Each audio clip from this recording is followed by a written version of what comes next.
All right, the drink we're about to make is called Chi-Chi. Go ahead and put some ice in a mixing glass. And we'll measure out 1.5 ounces of light rum.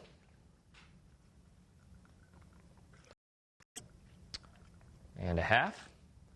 And follow that up with 1/2 ounce of blackberry brandy.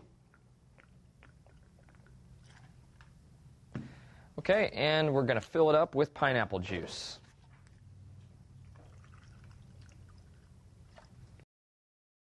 Take your shaker. We're just going to give it a couple of shakes, just enough to get everything mixed together. Set up your glass and pour it in.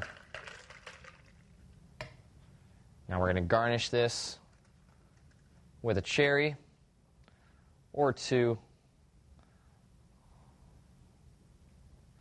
Put that in there.